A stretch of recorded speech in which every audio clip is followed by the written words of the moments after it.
एक तरह फिर उसे कहानी। ये कहानी इतनी ज़्यादा पावरफुल और इतनी ज़्यादा समय से चल रही है और उसमें कई तरह के बदलाव महसूस किए हैं। जो हम बात करें, यदि हम लोक कथाओं से लेकर के डिजिटल युग तक एक बहुत बड़ा स्पेक्ट्रम है जो हमारे सामने बदलाव की एक नई तस्वीर पेश करता है। यदि आप थोड़ा सा इतिहास में जाएंगे तो जो लोक कथाओं का रूप था, जो कहानी दरअसल वो है एक कहन की से ही कहानी आई है, जिससे हम लोग कहानी को सुनने की एक विधा के रूप में कहानी थी। छपने की विधा और लिखने की विधा तो बाद में आई। पहले लोक कथाओं से कहानी सुनाई जाती और चौपालों पर या चौराहों पर कहानी कहां से सुनाई जाती थी। और वो जो कहानी आप शुरुआत को देखें तो वो कहानियाँ एक सत्य पर असत्य पर सत्य की विजय, बुराई पर अच्छाई की विजय, इस तरह की कहानियाँ वहाँ पर ज़्यादा होती थी। और वो एक लोक विश्वासों को लेकर के कहानियाँ चलाती। उस दौर में से लेकर के कि हम आज इस बीच कई सारे पड़ाव आए कहानियों में। आज के दौर में ये देखो, उसमें एक नीति कथाएं होती थी। ये कहानी की जो पुराना रहा वो एक नीति कथाओं पर आधारित था। अब वहाँ से गुजरते हुए कहानी जब आज के युग में आ गए हैं तो आज कहानी में सामाजिकता बहुत गहरे आ गई। और ये सामाजिकता प्रेमचंद के समय से शुरुआत होती है, रविन्द्रनाथ टैगोर से शुरुआत होती है। इसकी रविन्द्रनाथ टैगोर जब कोरा लिखते हैं और प्रेमचंद जब गोदान लिखते हैं, प्रेमचंद या बल्कि उससे भी पहले मैं कहूँगा जो इंदुमती कहानी निकली राम शुक्ल ने कहानी लिखी, वहाँ से एक सामाजिकता की शुरुआत होती है। और ये सामाजिकता बदलते बदलते आज यहाँ पर हमारे पास इस समय एक हम डिजिटल युग तक आ गए हैं। इसी दौरान कहानी में सामाजिकता के साथ साथ एक वैचारिकता का भी समावेश हुआ और उस वैचारिकता को लेकर के कहानी में कई सारे आंदोलन हुए। नई कहानी का दौर आया, समानांतर कहानी का दौर आया और कहानी एकदम लोक कथाओं का जो नीति वचन था, नीति कथाएं की अच्छाई की विजय की थी, वहाँ से हट करके ये कहानी सामाजिक अंतर्द्रोहों की कहानी बन गई। हम इस समाज में कहानी अब समाज की तस्वीर को लेकर के आगे चलने लगे। ये कहानी में एक बहुत बड़ा बदलाव आया। और उसके बाद अब के समय में यदि हम देखें तो डिजिटल युग में कहानी एक नए दौर में प्रवेश कर रही है। तो ये लोक कथाओं से लेकर के डिजिटल युग तक कहानी ने बहुत लंबी यात्रा कही है। और कहानी पहले जो कहानी थी वो एक बहुत लंबी कहानी हुआ करती थी। अब आजकल जो है कहानी बहुत छोटी हो गई।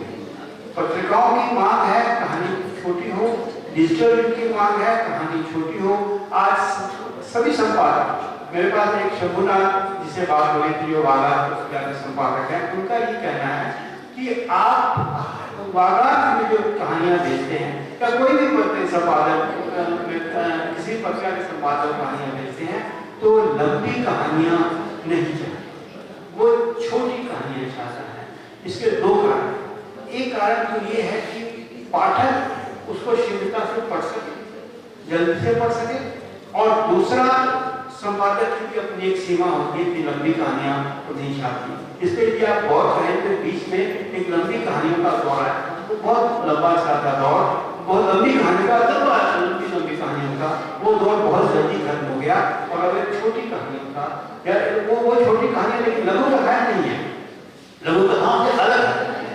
इसके बहुत सारे प्रयोग मंटो ने किए। या मंटो की कहानियों को देखेंगे, बहुत छोटी छोटी कहानियों को लेकर के बहुत सारे उन्होंने प्रयोग किए और बहुत ही प्रभावशाली थे।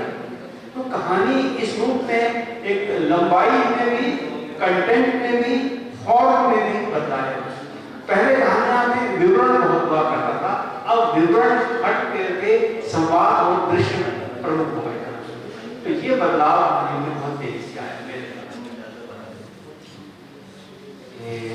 अभी सच से बात हो रही थी, ये तो सच है जो कहानी से शुरू हुई थी और एक तरह से डिजिटल युग में भी हम अब उसी तरह जैसे ऑडिबल है, स्टोरी टेल है, जैसे बड़े बड़े बड़े इंटरनेशनल प्लेटफॉर्म है उसी तरह का है। तो क्या हम ये समझ सकते हैं कि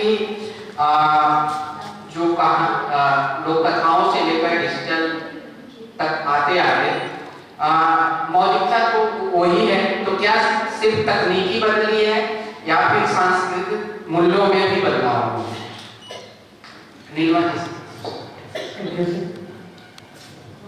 कहानी आज से नहीं है, बहुत पुराने टाइम से कहानी जब गहन शैली की थी, जब हम आदि नामी से कहानी सुनते थे तो तब कहानियां जब सुनाई जाती थी एक व्यक्ति से दूसरे व्यक्ति तक, जब कहानियां प्रचलित होती थी तो नानी ने कुछ और तरीके से सुनाई, फिर आगे बच्चों ने कुछ और तरीके से सुनाई, तो कहानियों का रूप तब भी बदल जाता था। अब जब डिजिटल हो रही है कहानियां सारी, तो जो कहानी असली थी उसका स्वरूप बदल रहा है। उनके पास वो थोड़ी सी डिजिटल स्वतंत्रता लेते हैं कहानियों को, जब एक कार्टून में या वेबटून में जब बदलते हैं, तो जो कहानियों का प्रभाव लिखित रूप में होता था वो कहानियों का प्रभाव डिजिटल रूप में उतना नहीं होता बच्चों के लिए। लिखित कहानी में हमारी कल्पनाशीलता को बहुत बड़ा भाव मिलता है। एक कहानी सामने होती है, एक कमरे का विवरण है, एक दृश्य उत्पन्न है, तो हमारा या बच्चों का या किसी का भी मस्तिष्क अपने आप वो चित्र अपने सामने एक उसके परिदृश्य में वो चित्र पड़ता है। चलचित्र की तरह चलता रहता है वो कमरा और वो सब दृश्य हीरोइन कैसे उधर जा रही है या पात्र कैसे उधर, ये सब कर रहा है। लेकिन जब हम सामने आंखों के सामने देखते हैं वो सारे चित्र, तो हम सिर्फ देख रहे हैं, हमारे अंदर तक गहरे तक बात नहीं करती है, लेकिन उतनी गहरी नहीं, उतनी जितनी भी एक पठन से होती है या उससे होती है। दूसरी एक हर चीज के पक्ष होता है, लेकिन डिजिटलीकरण से कहानियां की पहुंच बहुत दूर तक हो गई है। आज फेसबुक है और बाकी जो डिजिटल का भी है, मातृभाषा है, लाइब्रेरी प्रोवाइड है, और भी बहुत सारी चीजें, कहानियां बहुत दूर तक चली गई। आज जो दादी नानी की कहानियां थी वो अक्सर जो दादी नानी की कहानियां नहीं रहती हैं, आज यूपी की लोक कथाएं हो या बंगाल की लोक कथाएं हो, वो विदेश में रहने वाला बच्चा भी सुन सकता है। तो डिजिटलीकरण का फायदा भी है कहानियों में और थोड़ा सा नुकसान भी है। जाहिर सी तौर पे जब कोई चीज नई चीजें आगे बढ़ती हैं तो उसमें तरह तरह के डिजिटलीकरण से बच्चों में जुड़ाव के लिए, बच्चों को कहानी से जोड़ने के लिए डिजिटलीकरण से फायदा तो बहुत हुआ है। आज छोटे छोटे बच्चों को जिनको महाभारत की कहानी नहीं पता थी, छोटा भीम, बाल हनुमान, ये सब छोटे 3-4 साल के बच्चे टक लगा के देखते हैं, तो उनके अंदर वो मूल्यों की स्थापना तो हो रही है जो आज के स्कूलों में नहीं होती है। हमारे टाइम में दीदी वाली कहानियां पढ़ाती थी, दीदी नैतिक शिक्षा की क्लास होती थी हमारी क्लास में, हम जब पढ़ते थे। अब किसी स्कूल में नैतिक शिक्षा की कोई क्लास नहीं होती, तो थोड़ा बहुत इसी से सीखते, जो छोटा भीम देखते हैं, छोटा देखते हैं।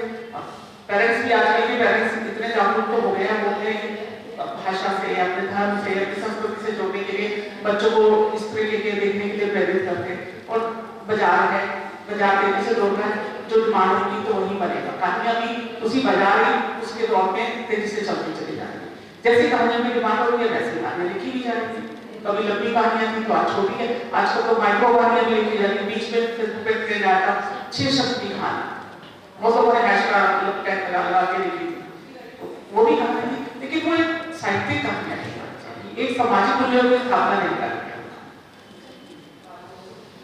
अगला मेरा सवाल रचना से जो डिजिटल मीडिया ने जो कहानी करने की जो शैली है उसमें किस तरह के बदलाव हैं? बदलाव के तौर पर मुझे लगता है कि जो डिजिटल में जो चीज़ ज़्यादा दिखती है कि आप किस बात को कितने रोचक तरीके से कह सकते हैं। एक अखबार की भाषा होती है और एक डिजिटल प्लेटफॉर्म पे जो भाषा होती है, तो उसमें एकदम हुक लाइन एक वर्ड होता है कि किस फ्रेज से कैसा ऐसा चौंका दें इंसान को कि पहली लाइन पढ़ते वो आगे पढ़ने के लिए दौड़।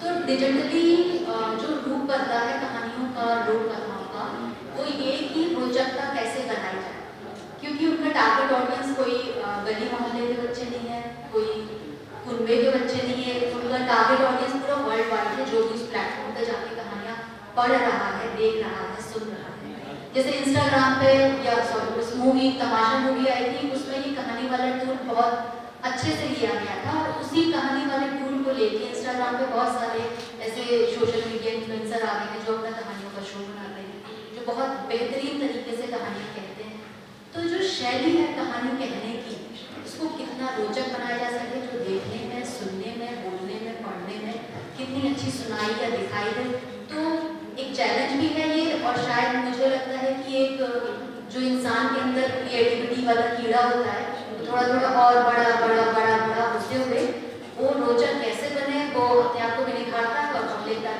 अपना सही मैसेज अच्छे तरीके से पहुंचाता है। पहले जब हम देखते थे कहानियों और लोककथाओं की बात करते थे, तो उसके लिए एक स्तर की योग्यता तो होती थी ताकि आप उन कहानियों को समझ सकें, उन लोक कथाओं को समझ सकें और उसके पीछे जो भी पौराणिक संदर्भ है, चाहे धार्मिक संदर्भ है, उसको समझ सकें। लेकिन अभी जो मुझे लगता है जो सबसे बड़ा जो हम लोग फेसबुक और इंस्टाग्राम पर देखते हैं, तो बहुत सारे नए बच्चे जो 12 करके निकलते हैं, ग्रेजुएशन कर रहे हैं, उन लोगों ने मतलब जो इस प्लेटफॉर्म का मतलब बहुत अच्छे से उपयोग कर रहे हैं वो लोग, और बहुत सारी जिस तरह से अभी आप बता रहे थे रोचकता और वो कंटेंट बहुत ही रोचक तरह से जो हमारे निजी दिन प्रतिदिन की जिंदगी में जो छोटी मोटी बातें घटती हैं उनसे लेकर के वो बहुत अच्छे कंटेंट प्रोड्यूस कर रहे हैं और एक कंटेंट क्रिएटर की बहुत बड़ी भूमिका बन रही है। फिर से हम आते हैं सर के पास।